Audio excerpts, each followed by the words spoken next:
নমস্কার বন্ধুরা, তোমাদের সকলকে আবার একবার স্বাগত জানাচ্ছি আমাদের Tripura job centre information YouTube channel. বন্ধুরা, আজকে যে নতুন রিক্রুটমেন্ট নোটিফিকেশনটি নিয়ে এসেছি সেটি কিন্তু এসেছে IFSC এর পক্ষ থেকে, যেখানে কিন্তু তোমাদের ফুল ফর্ম হচ্ছে international financial service centre authority. ঠিক আছে, তো এক্ষেত্রে কিন্তু তোমাদের কিন্তু যে রিক্রুটমেন্ট সেটি কিন্তু তোমাদের কিন্তু গ্রেড এর ক্ষেত্রে কিন্তু নিয়োগ করা হচ্ছে, যেটি কিন্তু তোমাদের অ্যাসিস্ট্যান্ট ম্যানেজার কাছে নিয়োগ করা হচ্ছে। ঠিক আছে, তো এক্ষেত্রে তোমরা কারা কারা আবেদন করতে পারবে এবং কেউ তোমরা আবেদন করবে এবং তোমরা এক্ষেত্রে কী কী প্রয়োজন রয়েছে সম্পূর্ণ কিছু কিন্তু আমরা আমাদের ভিডিওটির মাধ্যমে কিন্তু অবশ্যই কিন্তু বুঝে দেওয়ার চেষ্টা করছি। তো তোমরা অবশ্যই কিন্তু ভিডিওটি সম্পূর্ণভাবে দেখবে এবং বোঝার চেষ্টা করবে। ঠিক আছে বন্ধুরা, এর আগে একটি ছোট্ট রিকোয়েস্ট করবো যে তোমরা যারা আমাদের চ্যানেল মাত্র নতুন এসেছো, তোমরা অবশ্যই আমাদের চ্যানেলটিকে সাবস্ক্রাইব করে পাঁচ টাকা বেল আইকনে ক্লিক করে অলে প্লেস করা যাবে এবং ভিডিওটি অবশ্যই তোমাদের বন্ধুবান্ধব কাছে শেয়ার করে দেবে, যাতে এই ভিডিওটির মাধ্যমে তোমাদের বন্ধুবান্ধবগুলো এই সমস্ত পোস্টগুলিতে আবেদন করতে পারে এবং তাদেরও কিছু একটা হেল্প হতে পারে। ঠিক আছে, এবং অবশ্যই তোমাদের মধ্যে যারা যারা এখন অব্দি আমাদের হোয়াটসঅ্যাপ গ্রুপে জয়েন হওনি, আমাদের ডিসক্রিপশন বক্সে দেওয়ার লিঙ্ক থেকে অবশ্যই আমাদের হোয়াটসঅ্যাপ গ্রুপে জয়েন হতে পারো। ঠিক আছে বন্ধুরা, এক্ষেত্রে কিন্তু বলা হয়েছে প্রথমত তোমাদের যে ইম্পর্টেন্ট ডেটস। ঠিক আছে, তো ইম্পর্টেন্ট ডেটস থেকে তোমাদের কী বলা হয়েছে, প্রথমত তোমাদের যে অনলাইন অ্যাপ্লিকেশন পেমেন্ট ফি। ঠিক আছে, তো তোমাদের অনলাইন অ্যাপ্লিকেশনের যে অর্ডার যে ডেটটি সেটি কিন্তু তোমাদের 28 তারিখ থেকে শুরু হয়েছে এবং 21 তারিখ কিন্তু তোমাদের কিন্তু শেষ করা হয়েছে। ঠিক আছে, তো এক্ষেত্রে কিন্তু তোমাদের কিন্তু যে ডেটটি অনলাইন অ্যাপ্লিকেশন পেমেন্ট করার, ঠিক আছে, সেটিও কিন্তু তোমাদের কিন্তু সেম ডেট রাখা হয়েছে 28/3/2024 থেকে শুরু করে কিন্তু 21/4/2024 পর্যন্ত কিন্তু তোমাদের ক্ষেত্রে রাখা হয়েছে। ঠিক আছে, তাছাড়া তোমাদের এক্ষেত্রে যে কল লেটারটি সেটি কিন্তু তোমাদের অবশ্যই কিন্তু অফিসিয়াল ওয়েবসাইট যেটি রয়েছে www.ifsca.gov.in এর মাধ্যমে অবশ্যই কিন্তু তোমরা ভিজিট করতে পারো। ভিজিট করার পর তোমরা অবশ্যই কিন্তু দেখতে পারো। ঠিক আছে, তবে তোমাদের ক্ষেত্রে সিলেকশন প্রসেস ক্ষেত্রে রাখা হয়েছে press 1 online exam, press 2 online exam এবং প্রেস 3 যেটি সেটি কিন্তু তোমাদের কিন্তু ইন্টারভিউ। ঠিক আছে, প্রেস 1 এর ক্ষেত্রে তোমাদের যে এক্সামটি সেটি কিন্তু তোমাদের মে বা জুনে হবে 2024-এ এবং প্রেস 2 যেটি সেটি কিন্তু তোমাদের কিন্তু জুন এবং জুলাইয়ের মধ্যে রাখা হয়েছে। ঠিক আছে, তবে তোমাদের এক্ষেত্রে প্রেস 3 সেটি কিন্তু পরবর্তী সময় কিন্তু জানিয়ে দেওয়া হবে। ঠিক আছে, তবে এক্ষেত্রে তোমাদের যে পোস্ট সেগুলি কিন্তু কিন্তু তোমাদের এখানে কিন্তু 10টি পোস্ট রাখা হয়েছে।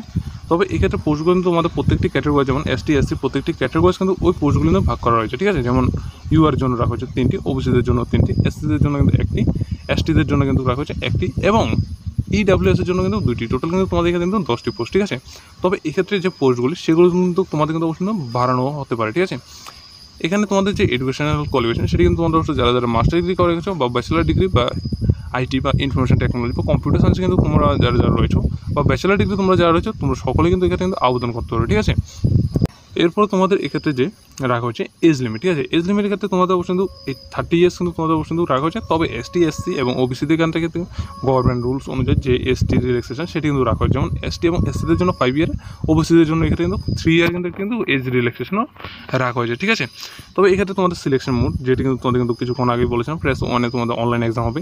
অনলাইন এক্সামের মধ্যে তোমাদের যেটি সেটি কিন্তু তোমাদের কিন্তু পেপার 1-এ কিন্তু তোমাদের অবশ্যই কিন্তু 100 মার্ক এবং পেপার 2-এও তোমাদের কিন্তু 100 মার্ক এবং পেপার 2-এর টোটাল কিন্তু তোমাদের কিন্তু 100 করে কিন্তু 200 মার্ক। ঠিক আছে, তবে এক্ষেত্রে কিন্তু প্রত্যেকটি পেপার ওয়াইজ কিন্তু তোমাদের এক্ষেত্রে কিন্তু 1 ঘন্টা কিন্তু সময় রাখা হয়েছে। ঠিক আছে, তবে তোমাদের কাট অফ কী রাখা হয়েছে, তোমাদের 40% অবশ্যই কিন্তু এই সমস্ত সাবজেক্টগুলিতে কিন্তু প্রেস 1-এ কিন্তু অবশ্যই তোমার থাকতে হবে। ঠিক আছে, তাছাড়া তোমাদের এক্ষেত্রে তোমরা যদি আদার্স ডিটেলস যদি জানতে চাও www.ifsca.gov.in এর মাধ্যমে অবশ্যই ভিজিট করতে পারো। ভিজিট করার পর তোমরা অবশ্যই দেখতে পারো। ঠিক আছে, প্রেস 2 যেটি কিন্তু তোমাদের কিন্তু পেপার 1 পেপার 2, যেখানে কিন্তু তোমাদের কিন্তু সেম 300 মার্কের এক্সাম, যেখানে কিন্তু প্রত্যেকটি যে এক্সাম পেপার 1 পেপার 2 অনুযায়ী কিন্তু তোমাদের অবশ্যই কিন্তু 60 মিনিটে কিন্তু তোমাদের কিন্তু এখানে কিন্তু টাইম ডিউরেশন রাখা হয়েছে। কাট অফ কিন্তু তোমাদের সেম কিন্তু 40% নিয়ে কিন্তু তোমার অবশ্যই উত্তীর্ণ হতে হবে। ঠিক আছে, তবে এখানে ইন্টারভিউ প্রসেস কী রাখা হয়েছে, তোমাদের কিন্তু যেটি সেটি কিন্তু তোমাদের অবশ্যই কিন্তু ফাইনাল সিলেকশন করা হবে তোমাদের ইন্টারভিউর মাধ্যমে, যেটি কিন্তু তোমাদের কিন্তু পরবর্তী সময় জানিয়ে দেওয়া হবে।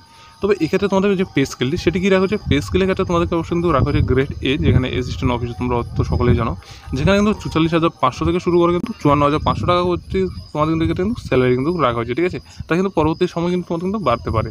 ঠিক আছে, এরপর তোমাদের বলা হয়েছে যে এক্সাম সেন্টার, সেটি কিন্তু তোমরা যারা যারা নর্থ ইস্টের ত্রিপুরা ক্যান্ডিডেট রয়েছে তোমাদের জন্য কিন্তু আগরতলা কিন্তু এই এক্সাম সেন্টারতে অবশ্যই পেয়ে যাবে এবং আদার যেখানে রয়েছে তোমরা কিন্তু অবশ্যই কিন্তু সেটিও পেয়ে যাবে। ঠিক আছে, তবে এক্ষেত্রে কিন্তু তোমরা কিন্তু অল ওভার ইন্ডিয়া থেকে কিন্তু তোমরা এক্ষেত্রে কিন্তু আবেদন করতে পারছো। ঠিক আছে, তাছাড়া তোমাদের এক্ষেত্রে বলা হচ্ছে যে অ্যাপ্লিকেশন ফি, যেটি কিন্তু তোমাদের ওবিসি এবং ইডাব্লিউএস এবং ইউআর ক্যাটাগরি যারা রয়েছে তোমাদের জন্য রাখা হয়েছে 1000 টাকা এবং এসটি এসসি এবং পিডাব্লিউডি যারা রয়েছে তোমাদের জন্য কিন্তু 100 টাকা রাখা হয়েছে। ঠিক আছে, অ্যাপ্লিকেশন ফির ক্ষেত্রে।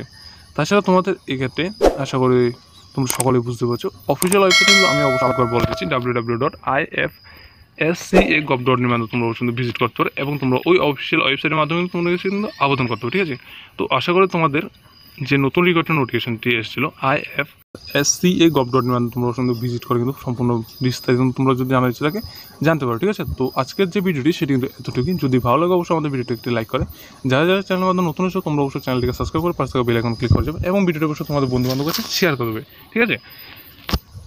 সকলকে ধন্যবাদ, সকল সুস্থ থাকবে, ভালো থাকবে। দেখা হচ্ছে তাহলে পরবর্তী যে একটা নতুন রিকোয়ার্ডের নোটিফিকেশন নিয়ে আসছি সেটির মাধ্যমে, ঠিক আছে।